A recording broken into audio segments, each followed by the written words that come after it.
Hello friends, मी अरुण लोखंडे. आज आपण Sikoa national park याला भेट देणार आहोत. सिकोवा नॅशनल पार्क आणि किंग्स कॅनॉन नॅशनल पार्क हे दोन्ही एकाच ठिकाणी आहेत. डब्लिनपासून साधारण 380 किलोमीटर अंतरावरती सिकोवा नॅशनल पार्क आहे. सिकोवा ही एक पाईन जातीतील जातीचे वृक्ष आहे आणि हे सगळे जे ट्रीज आहेत, हे वृक्ष आहेत, हे याच ठिकाणी फक्त जगामध्ये आढळतात. या वृक्षांचं वैशिष्ट्य असं की यांची उंची प्रचंड वाढते आणि त्यांच्या बुंध्याचा घेर हाही प्रचंड असतो. या एरियातील कोणतंही झाड जरी आपण बघितलं तर ते जगाच्या पाठीवर असणारे इतर सर्व झाडांच्या पेक्षा घनतेनं, म्हणजे स्टेमच्या ठिकाणी असणारी रुंदी यानं आणि उंचीनं सर्वात मोठं असतं. अनेक झाडांची उंची 400-500 फुटापर्यंत गेलेली आहे. सिकोवा नॅशनल पार्कचं वैशिष्ट्य असं की या ठिकाणी जगातील सर्वात जुनं आणि सर्वात मोठं झाड आहे. त्या झाडाचं नाव आहे जनरल शेरमन. या झाडाची उंची साधारणपणे 150 फुटापर्यंत आहे आणि या झाडाचा बुंधा हा 69 ते 75 शर्मन ट्री फूट आहे. तर या झाडाची वैशिष्ट्य असं की याची जी घनता आहे किंवा याच्यापासून मिळणारं जे लाकूड आहे हे जगातील सर्व झाडांच्यापेक्षा अधिक मिळणार आहे आणि म्हणून हे जगातील सर्वात जुनं आणि सर्वात मोठं झाड असं. मित्रांनो, हे जनरल जे शर्मन झाड आहे हे अत्यंत वैशिष्ट्यपूर्ण आहे. या झाडाचंच वैशिष्ट्य असं आहे की या जंगलाला आगी लागतात, पण या आगीमध्ये ही झाडं पेटली जात नाहीत, कारण त्यांचा जो लाकडाचा प्रकार आहे तो अत्यंत स्पंजसारखा असतो आणि याला कुठल्याही प्रकारचे कीटक पण लागत नाहीत. पावसामध्ये याचा कुठलाही परिणाम होत नाही. त्यामुळे ही सर्वात जुनी झाडं आहे. जगाच्या पाठीवरती 3000-4000 वर्षापूर्वीची जी झाडं मिळतात ती ह्या सिकोवा नॅशनल पार्कमध्ये. सिकोवा नॅशनल पार्कमध्ये ची उंची साधारण 14,500 ते 15,000 स्क्वेअर फुटा इतकी आहे, उंची फूट आहे. तर समुद्रसपाटीपासून 14,000 फुटावरती हे सिकोवा नॅशनल पार्क आहे. या ठिकाणी जाण्यासाठी डब्लिनपासून साधारण 3.5 ते 4 तास लागतात. इथं जाऊन आम्ही हे झाड बघितलं आणि या झाडाचा बुंधा कट केल्यानंतरचा आकार किती आहे तो खाली जमिनीवरती ब्रिक्सनं पण दाखवलेला आहे, तोही आपण पाहू शकता. याच ठिकाणी आम्ही एक दुसरं बघितलं की मोरो रॉक म्हणून आहे. मोरो रॉक हे एक ग्रॅनाइटचा एकमेव दगड आहे की जो एखाद्या मोठ्या डोंगरासारखा आहे आणि याच्यावरती जाण्यासाठी, मोरो रॉकवरती जाण्यासाठी जी ट्रेल आहे त्या ट्रेलमध्ये वरून जाताना अत्यंत असं भीती वाटते, कारण दोन्ही बाजूला दरी आहे, खोल दरी आहे आणि वरती जाताना वाऱ्यांचा पण प्रचंड प्रभाव असतो आणि अशा ठिकाणी जाणं हे रिस्की पण आहेच, पण एक थ्रिल आहे. तर बरेच लोक हे ट्रेल करतात. आम्ही पण ही ट्रेल केली आणि माथ्यावर गेल्यानंतर सूर्यास्त पाहणं एक पर्वणीच आहे.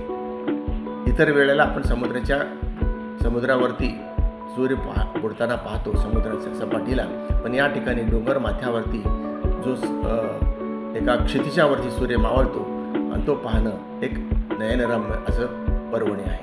तर मित्रांनो, या ठिकाणी आम्ही अजून एक गोष्ट बघितली, ती म्हणजे पडलेल्या लाकडाला त्यांनी चौकोनी असा आकार केला आणि त्यातून वाहनं पण जाऊ शकतात. त्याला वुडन टनेल असं म्हटलं जातं. तर एवढी प्रचंड अशी ही झाडं आहेत जगाच्या पाठीवर. याच ठिकाणी झाडं आहेत आणि या झाडांचं संरक्षण या US सरकारनं केलेलं आहे. या जंगलाचा एरिया साधारण 8.5 लाख एकर एवढा आहे. एक प्रिझर्व केलेलं फॉरेस्ट आहे.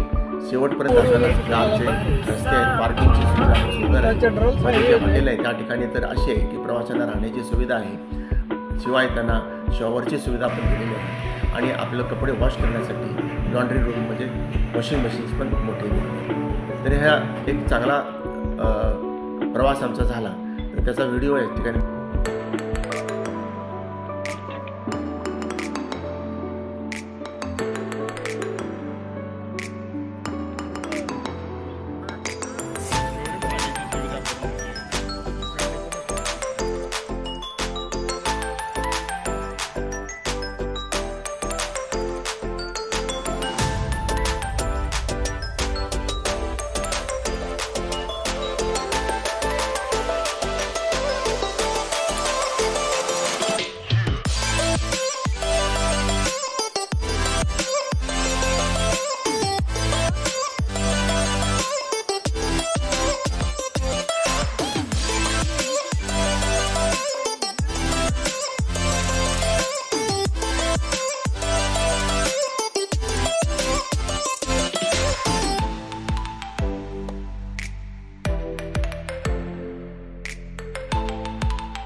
आहे व्हॉल्यूम आहे ते.